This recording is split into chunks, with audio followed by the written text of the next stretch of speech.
I said no. They keep streaming. End of story. Hey everyone, welcome to another episode of the FMV Archive. Today we are doing Hacked the Streamer. This is a game that was released in April of 2026. It is just on Steam right now. Supposed to be on PlayStation, supposed to be on Xbox. Looks like the game is delayed on there at the moment. This game is published by GameDev.ist. They're a budget game developer. I don't think any of their games were over $8. It was developed by Button Interactive and NAISU. These are relatively new developers, also a couple other budget games to their name. This game itself was, I think it was $7. It was on sale. I think it's regularly priced $8, so it is a budget game. It is a Turkish game. But it does have English dubbing, English subtitles in it. I played it on the Steam Deck. It crashed a whole bunch times, and sometimes it didn't even load up on the Steam Deck. So maybe not perfectly Steam Deck compatible. But is this game compatible with you? That's what we're going to find out. We're going to go through a 10-point system to find out if this is a game that you should be downloading on your Steam Deck or maybe your PlayStation when it comes out. Starting with the story. You are poised as PinkyPie. You are a streamer and you have just landed a big sponsor for your stream. A couple of your friends help you. They're the moderators for your stream when you're going live, and you are just about to go live. We also find out just before you go live that your mother has cancer and you have saved up $50,000 to pay for a surgery that she needs to live. And baby, you got to make that money, so you're going to live stream. And as soon as you go on the live stream, there's a creepy guy. Not a creepy guy on the internet. That's never happened before. But that creepy guy starts sending you direct messages. And he says, you got to give me $50,000. Big deal. What could he have on PinkyPie? But he has a little bit of a sex tape that you've performed with your ex-boyfriend, who is also a creep. From there on, it is a whodunit. Who has hacked your live stream? Who is demanding money from you? You have about 7 suspects.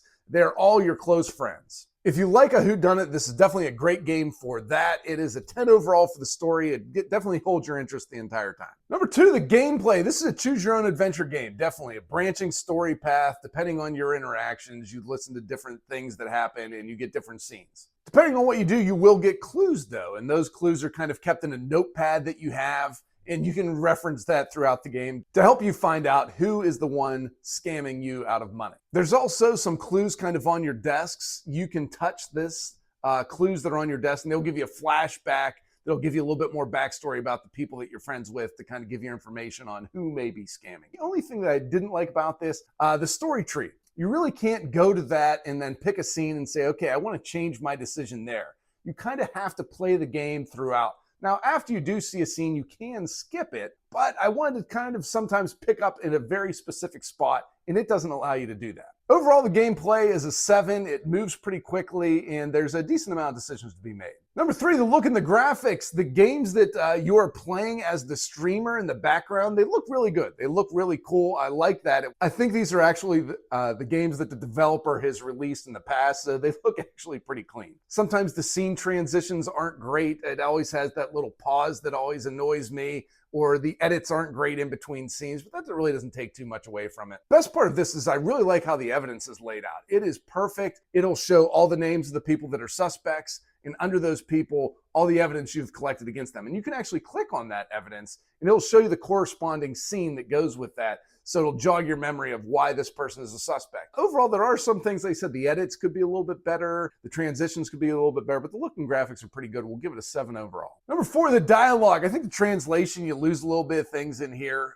Some things are kind of out of place, and looks like you put it through the Google Translator a couple times, and it just doesn't make all that much sense. It does raise suspicion on all the people in here. That's what I like about the writing in the game. You don't know who it is at the end. You are guessing essentially, or you're getting evidence and you're saying, oh, I think it's that person. I didn't get the person right until the 3rd person I chose, actually, when I was playing the game to find out who actually did it. Evidence points at a lot of different people. That's what makes a good mystery a mystery. It is mysterious. You don't know who did it. So I think that is pretty good, but some of the things are just so out of place there. It definitely takes away from the game when you hear them say a couple weird, odd things in here. 5 overall for the dialogue. Number 5, the consequences of your choices. There are a lot of choices on here, and there are a lot of different paths. I played it several times, and each playthrough was way different. I got a lot of different evidence on a lot of different people, depending on what choices I made. I liked that. Totally different paths. I think this game takes a little bit over an hour to play through, and so you get a lot of stuff in that hour. So I appreciate that. The consequences are pretty high. I'd give it a 9 overall. it is very good if you like seeing a whole bunch of different scenes. Number 6, the acting. You know, on screen it's not bad, but my God, the voice acting in English is absolutely horrendous. It is the most tone-deaf things. There is no emotion displayed on whatsoever from any of these characters in their voice. I'll play a couple clips here. Pinky, of course that's not what we mean. What? Will you jerk off if that's me? Is that it? No, Pinky, it's not that. We can just take action accordingly if that's you. That's all. Guys, the only action we'll take is to keep on where we left off. Just as I told you before, okay? Okay, of course. Just give her a break, will you? All right, we will. But don't you see how she plays? You two Brutus? It's flat, it's emotionless. The moments that are scary, that are tense, that you're like, oh my God, they're coming after Pinkie Pie. This is going to be bad. Very little emotion displayed. Very little emotion. Kind of felt like a lot of times the people doing the voices, like English was maybe their third language and they were reading it. They weren't acting it. They were just reading it off of a script. So it doesn't feel great at times. There are subtitles. That helps. I would almost play it on mute with the subtitles. I think that might even make it better. The acting is, I'm sorry, it's not very good. It's a 2 overall for the act. Number 7, direction cinematography. The lighting is okay. It's not great. I've seen streamers have better lighting than there was in this actual film. So take a little point off for that. It's one location. And when I mean one location, it's in front of a computer. And I think she moves over to her couch a couple times. The one thing I don't like is the video that is being leaked out there. It is a sex video with Pinkie Pie, the lead actress in it, and her ex-boyfriend in it. And what there's being leaked out is mundane.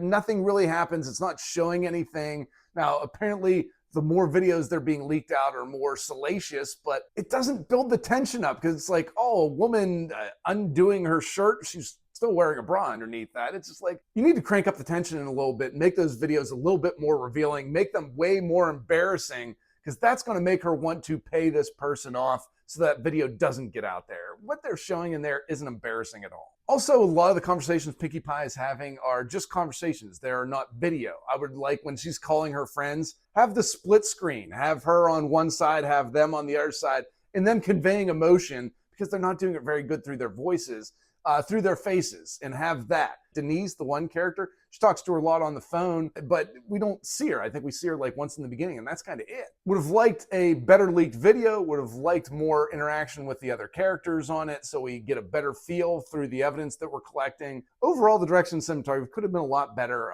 4 overall. Number 8, music and sound. The music is pretty good during it. The sound is pretty good during it. When it's dubbed over there, it's not bad, but I would have liked it to have not dropped out several times. So again, I was playing on the Steam Deck, and sometimes the music or the sound would just completely drop out. Again, that's a glitch, but I would have liked to have worked on day one. The music and the sound design is pretty good when it is there. I would give it a 7 overall. Number 9, inventiveness. I would say the newest thing on here is kind of the evidence collection. I really liked how that looked on there. Otherwise, it's kind of a choose your own adventure game. There's nothing kind of new and crazy in this one. It is pretty straightforward, but they do have a little bit of their own twist on it, which I'd like it. So we'll give it a 5 overall for inventiveness. Let us move on to fun. How much fun did I have playing this game? Number 10. I wish this was on the PS5 on release date because I like playing it on the big screen with, 4K and everything, but it was okay on the Steam. The game isn't perfect, but I enjoyed it. I had fun. It was quick. The decisions were, interesting, and they were thoughtful, and it led to an interesting conclusion, and I didn't know who it was, so I thought that was really fun in the game.